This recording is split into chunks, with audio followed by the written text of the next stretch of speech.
लोकसभा के स्पीकर आदरणीय श्री ओम बिरला जी, राज्यसभा के उपसभापति श्री हरिवंश जी,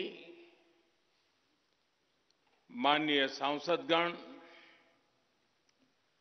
सभी वरिष्ठ जनप्रतिनिधि, विशिष्ट अतिथि, अन्य सभी महानुभाव और मेरे प्यारे देशवासियों,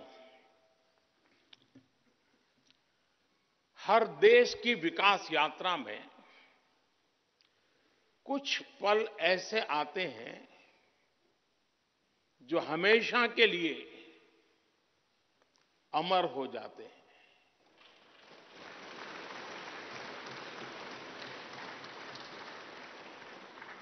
कुछ तारीखें समय के ललाट पर इतिहास का अमिट हस्ताक्षर बन जाती है।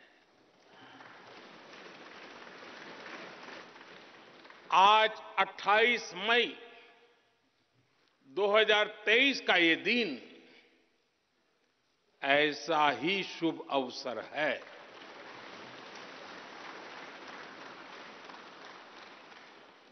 देश आजादी के 75 वर्ष होने पर अमृत महोत्सव मना रहा है। इस अमृत महोत्सव में भारत के लोगों ने अपने लोकतंत्र को संसद के इस नए भवन का उपहार दिया है।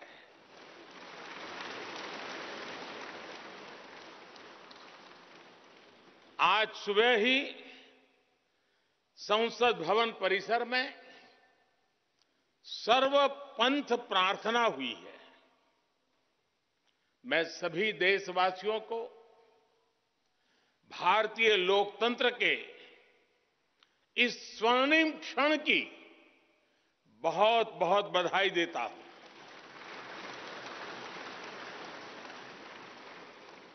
साथियों, ये सिर्फ एक भवन नहीं है,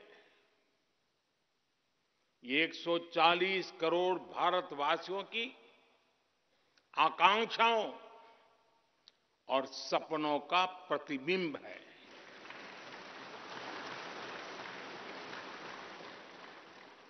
ये विश्व को भारत के दृढ़ संकल्प का संदेश देता हमारे लोकतंत्र का मंदिर है।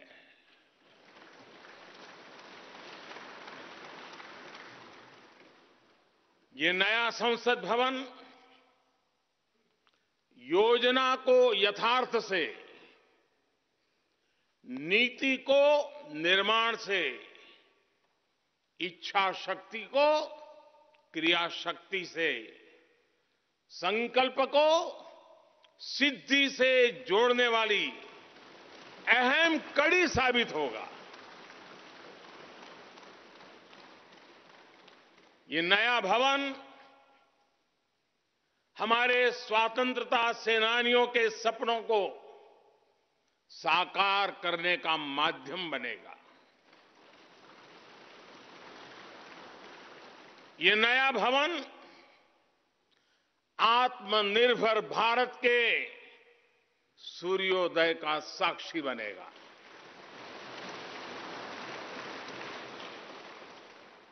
ये नया भवन विकसित भारत के संकल्पों की सिद्धि होते हुए देखेगा।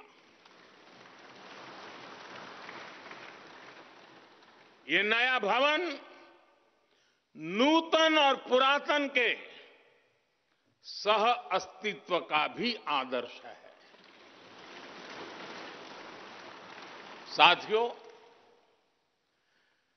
नए रास्तों पर चलकर ही नए प्रतिमान गढ़े जाते हैं।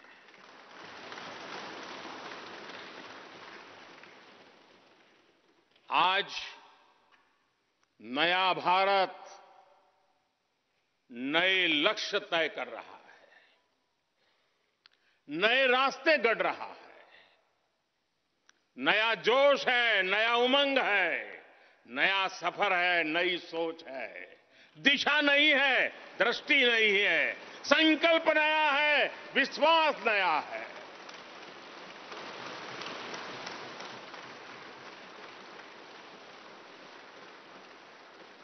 और आज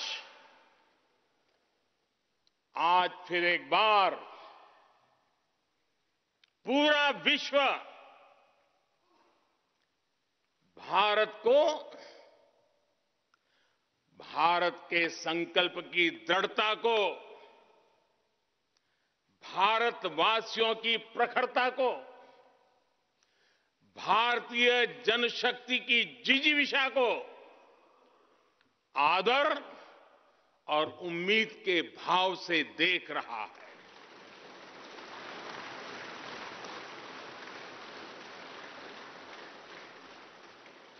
जब भारत आगे बढ़ता है तो विश्व आगे बढ़ता है।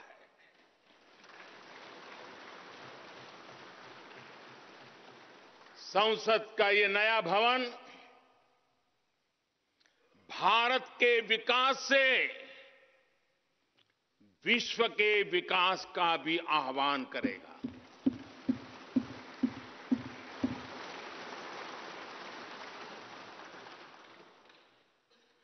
साथियों,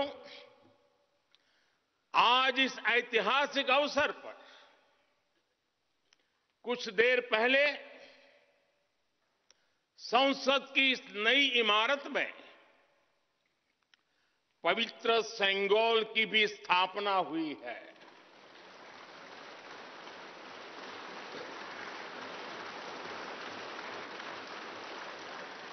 महान चोल साम्राज्य में सेंगोल को कर्तव्य पथ का, सेवा पथ का, राष्ट्र पथ का प्रतीक माना जाता था।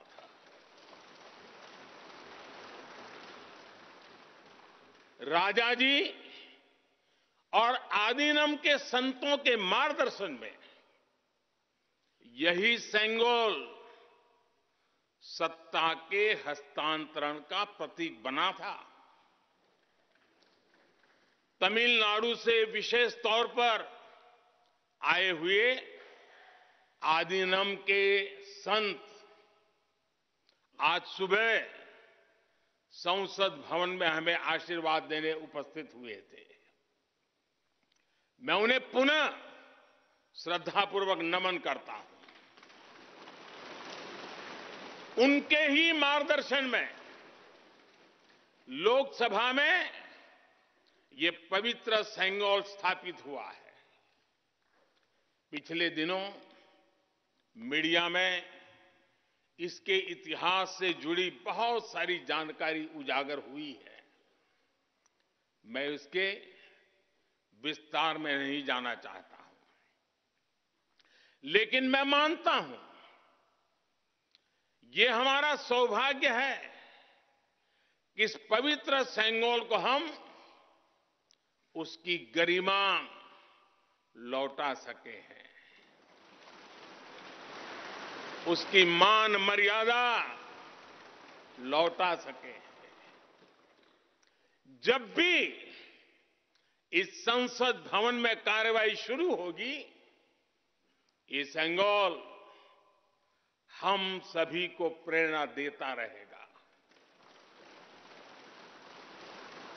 साथियों, भारत एक लोकतांत्रिक राष्ट्र ही नहीं बल्कि लोकतंत्र की जननी भी है,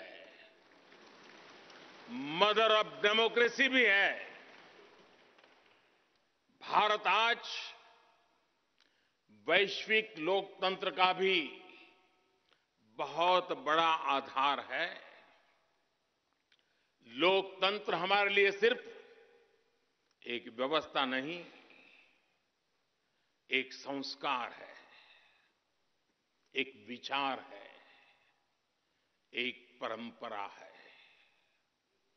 हमारे वेद हमें सभाओं और समितियों के लोकतांत्रिक आदर्श सिखाते हैं। महाभारत जैसे ग्रंथों में गणों और गणतंत्रों की व्यवस्था का उल्लेख मिलता है। हमने वैशाली जैसे गणतंत्रों को जीकर दिखाया है। हमने भगवान बसवेश्वर के अनुभव मंटपा को अपना गौरव माना है। तमिलनाडु में मिला 900 ईस्वी का शिलालेख आज भी हर किसी को हैरान कर देता है। हमारा लोकतंत्र ही हमारी प्रेरणा है। हमारा संविधान ही हमारा संकल्प है।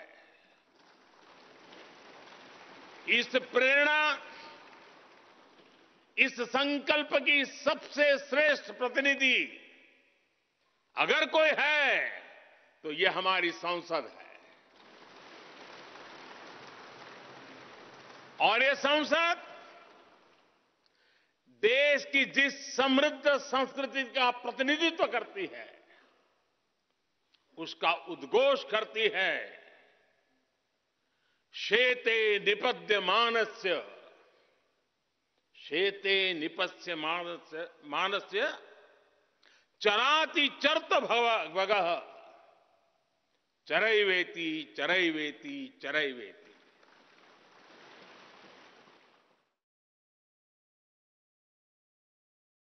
कहने का तात्पर्य, जो रुक जाता है उसका भाग्य भी रुक जाता है, लेकिन जो चलता रहता है उसी का भाग्य आगे बढ़ता है, बुलंदियों को छूता है। और इसलिए चलते रहो, चलते रहो। गुलामी के बाद हमारे भारत ने बहुत कुछ खोकर अपनी नई यात्रा शुरू की थी। वो यात्रा कितने ही उतार चढ़ावों से होते हुए, कितनी ही चुनौतियों को पार करते हुए आजादी के अमृत काल में प्रवेश कर चुकी है। आजादी का ये अमृत काल विरासत को सहेजते हुए विकास के नए आयाम गढ़ने का अमृत काल है।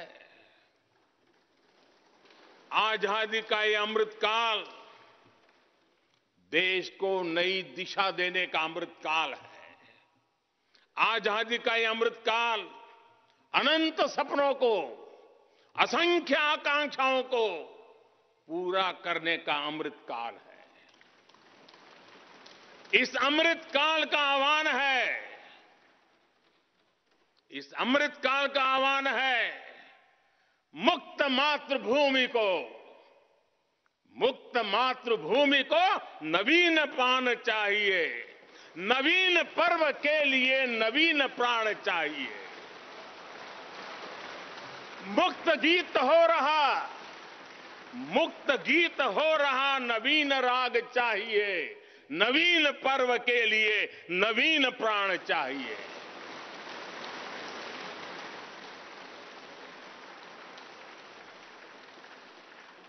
और इसलिए भारत के भविष्य को उज्जवल बनाने वाली इस कार्यस्थली को भी उतना ही नवीन होना चाहिए,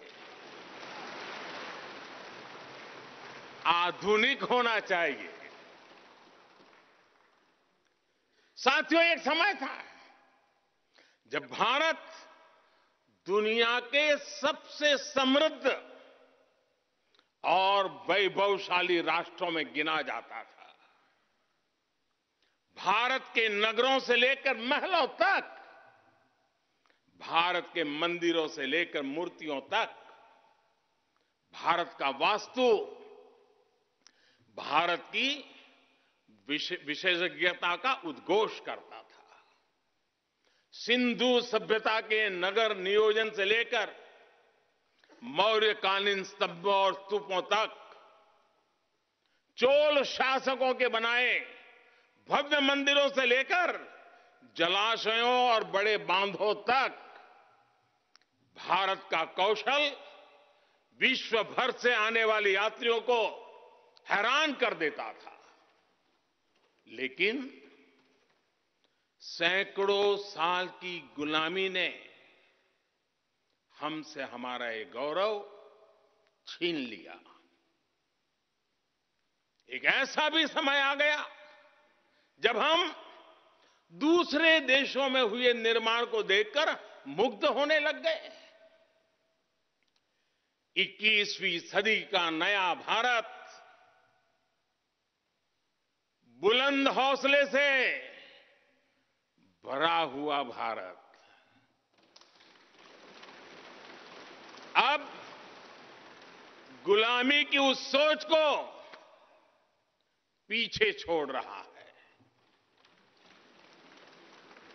आज भारत प्राचीन कला की उस गौरवशाली धारा को एक बार फिर अपनी तरफ मोड़ रहा है और संसद की ये नई इमारत इस प्रयास का जीवंत प्रतीक बनी है। आज नए संसद भवन को देखकर हर भारतीय गौरव से भरा हुआ है। इस भवन में विरासत भी है, वास्तु भी है, इसमें कला भी है, कौशल भी है, इसमें संस्कृति भी है और संविधान के स्वर भी है। आप देख रहे हैं कि लोकसभा का आंतरिक हिस्सा, यहां भी देखिए, यहां भी देखिए, राष्ट्रीय पक्षी मोर पर आधारित है।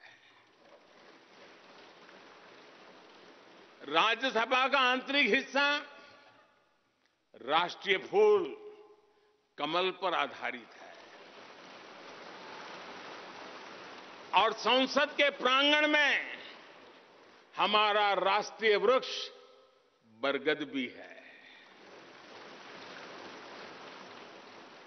हमारे देश के अलग अलग हिस्सों की जो विविधता है, इस नए भवन ने उन सबको समाहित किया है। इसमें राजस्थान से लाए गए ग्रेनाइट और बलुआ पत्थर लगाए गए हैं। ये जो लकड़ी का काम आप देख रहे हैं ना, वो महाराष्ट्र से आई है। यूपी में भदोही के कारीगरों ने इसके लिए अपने हाथ से कालीनों को बुना है। एक तरह से इस भवन के कण कण में हमें एक भारत श्रेष्ठ भारत की भावना के दर्शन हुए। साथियों, संसद के पुराने भवन में सभी के लिए अपने कार्यों को पूरा करना कितना मुश्किल हो रहा था, ये हम सभी जानते हैं। टेक्नोलॉजी से जुड़ी समस्याएं थी, बैठने की जगह से जुड़ी चुनौती थी। इसलिए ही बीते 1.5-2 दशकों से ये चर्चा लगातार हो रही थी कि देश को एक नए संसद भवन की आवश्यकता है। और हमें ये भी देखना होगा कि आने वाले समय में सीटों की संख्या बढ़ेगी, सांसदों की संख्या बढ़ेगी, वो लोग कहां बैठते हैं? और इसलिए ये समय की मांग थी कि संसद की नई इमारत का निर्माण किया जाए। और मुझे खुशी है कि भव्य इमारत आधुनिक सुविधाओं से पूरी तरह लैस है। आप देख रहे हैं कि इस समय भी इस हॉल में सूरज का प्रकाश सीधे आ रहा है। बिजली कम से कम खर्च हो, हर तरफ लेटेस्ट टेक्नोलॉजी वाले गैजेट्स हों, इन सभी का इसमें पूरा ध्यान रखा गया है। साथियों, आज सुबह ही मैं इस संसद भवन को बनाने वाले श्रमिकों के एक समूह से मिला हूं। इस संसद भवन ने करीब 60,000 श्रमिकों को रोजगार देने का भी काम किया है। उन्होंने इस नई इमारत के लिए अपना पसीना बहाया है। मुझे खुशी है कि इनके श्रम को समर्पित एक डिजिटल गैलरी भी संसद में बनाई गई है और विश्व में शायद ये पहली बार हुआ होगा। संसद के निर्माण में अब उनका योगदान भी अमर हो गया है। साथियों, कोई भी एक्सपर्ट अगर पिछले 9 वर्षों का आकलन करे तो पाएगा कि ये 9 साल भारत में नव निर्माण के रहे हैं, गरीब कल्याण के रहे हैं। आज हमें संसद की नई इमारत के निर्माण का गर्व है, तो मुझे पिछले 9 साल में गरीबों के 4 करोड़ घर बनने का भी संतोष है। आज जब हम इस भव्य इमारत को देखकर अपना सर ऊंचा कर रहे हैं, तो मुझे पिछले 9 साल में बने 11 करोड़ शौचालयों का भी संतोष है, जिन्होंने महिलाओं की गरिमा की रक्षा की, उनका सर ऊंचा कर दिया। आज जब हम इस संसद भवन में सुविधाओं की बात कर रहे हैं, तो मुझे संतोष है कि पिछले 9 साल में हमने गांवों को जोड़ने के लिए 4 लाख किलोमीटर से भी ज्यादा सड़कों का निर्माण किया। आज जब हम इस इको फ्रेंडली इमारत को देखकर खुश हैं, तो मुझे संतोष है कि हमने पानी की एक एक बूंद बचाने के लिए 50,000 से ज्यादा अमृत सरोवरों का निर्माण किया है। आज जब हम इस नए संसद भवन की लोकसभा और राज्यसभा को देखकर उत्सव मना रहे हैं, तो मुझे संतोष है कि हमने देश में 30,000 से ज्यादा नए पंचायत भवन भी बनाए हैं। यानी पंचायत भवन से लेकर संसद भवन तक हमारी निष्ठा एक ही है, हमारी प्रेरणा एक रही। देश का विकास, देश के लोगों का विकास। साथियों, आपको ध्यान होगा 15 अगस्त को लाल किले से मैंने कहा था, यही समय है, सही समय है।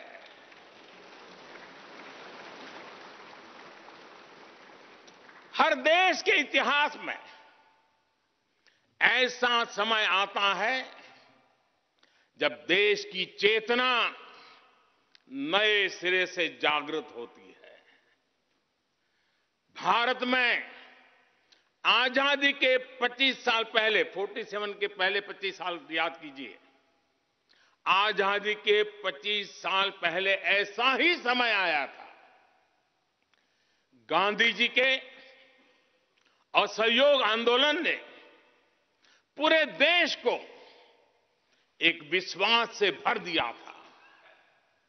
गांधी जी ने स्वराज के संकल्प से हर भारतवासी को जोड़ दिया था। ये वो दौर था जब हर भारतीय आजादी के लिए जी जान से जुट गया था। इसका नतीजा हमने 1947 में भारत की आजादी के तौर पर देखा। आजादी का ये अमृतकाल भी भारत के इतिहास का ऐसा ही पड़ाव है। आज से 25 साल बाद भारत अपनी आजादी के 100 वर्ष पूरे करेगा। हमारे पास भी 25 वर्ष का अमृत कालखंड है। इन 25 वर्षों में हमें मिलकर भारत को विकसित राष्ट्र बनाना है।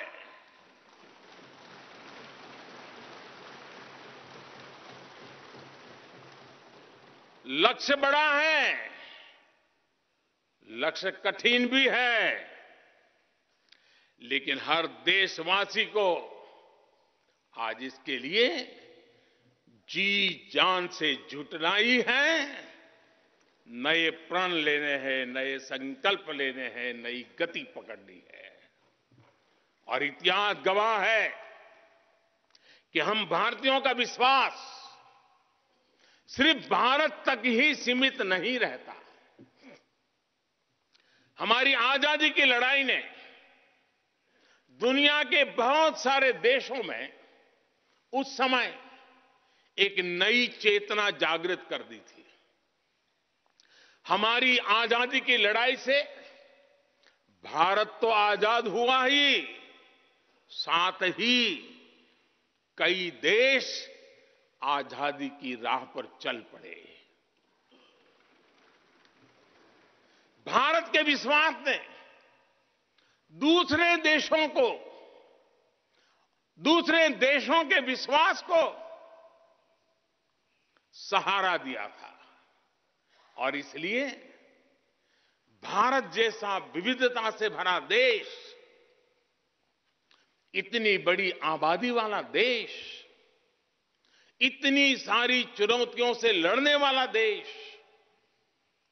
जब एक विश्वास के साथ आगे बढ़ता है तो इससे दुनिया के अनेक देशों को प्रेरणा भी मिलती है। भारत की हर सफलता आने वाले दिनों में दुनिया के अलग अलग भूभाग में अलग अलग देशों की सफलता के रूप में प्रेरणा का कारण बनने वाली है। आज यदि भारत तेजी से गरीबी दूर करता है तो ये कई देशों को गरीबी से बाहर आने की प्रेरणा भी देता है। भारत का विकसित होने का संकल्प कई और देशों का संबल बनेगा। इसलिए भारत की जिम्मेदारी और बड़ी हो जाती है। और साथियों, सफलता की पहली शर्त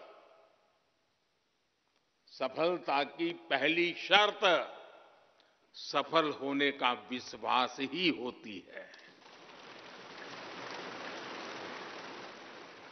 ये नया संसद भवन इस विश्वास को नई बुलंदी देने वाला है।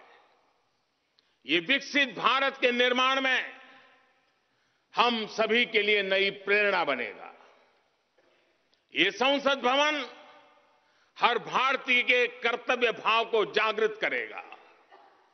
मुझे विश्वास है इस संसद में जो जनप्रतिनिधि बैठेंगे वे नई प्रेरणा के साथ लोकतंत्र को नई दिशा देने का प्रयास करेंगे।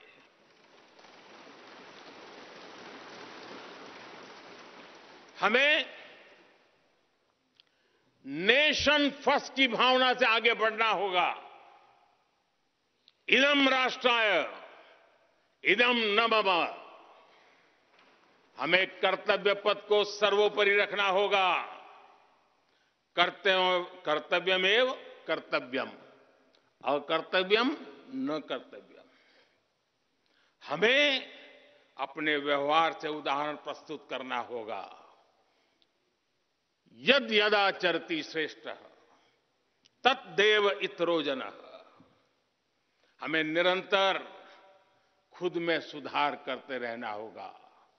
उद्धरेत आत्मना आत्मानाम्। हमें अपने नए रास्ते खुद बनाने होंगे। अपदीवो भवः। हमें खुद को खपाना होगा, तपाना होगा। तपसो ही परम नास्ति तपसा विंदते महत। हमें लोक कल्याण को ही अपना जीवन मंत्र बनाना होगा। लोकहितम मम करणीयम। जब संसद के इस नए भवन में हम अपने दायित्वों का ईमानदारी से निर्वहन करेंगे तो देशवासियों को भी नई प्रेरणा मिलेगी। साथियों, दुनिया के सबसे बड़े लोकतंत्र को यह नई संसद एक नई ऊर्जा और नई मजबूती प्रदान करेगी। हमारे श्रमिकों ने अपने पसीने से इस संसद भवन को इतना भव्य बना दिया है। अब हम सभी सांसदों का दायित्व है कि इसे अपने समर्पण से और ज्यादा दिव्य बनाएंगे।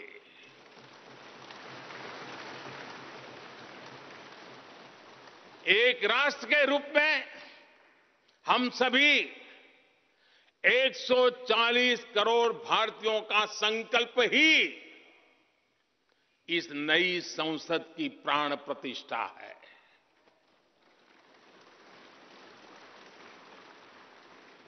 यहां होने वाला हर निर्णय आने वाली सदियों को सजाने संवारने वाला है।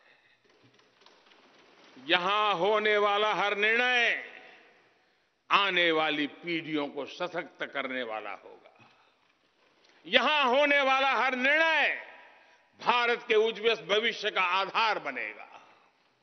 गरीब, दलित, पिछड़ा, आदिवासी, दिव्यांग, समाज के हर वंचित परिवार के सशक्तिकरण का, वंचितों को वरीयता का रास्ता यहीं से गुजरता है। इस नए संसद भवन की हर ईंट, हर दीवार, इसका कण कण गरीब के कल्याण के लिए समर्पित है।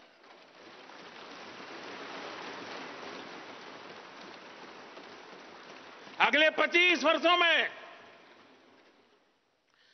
संसद के इस नए भवन में बनने वाले नए कानून भारत को विकसित भारत बनाएंगे। इस संसद में बनने वाले कानून भारत को गरीबी से बाहर निकालने में मदद करेंगे। इस संसद में बनने वाले कानून देश के युवाओं के लिए, महिलाओं के लिए नए अवसरों का निर्माण करेंगे।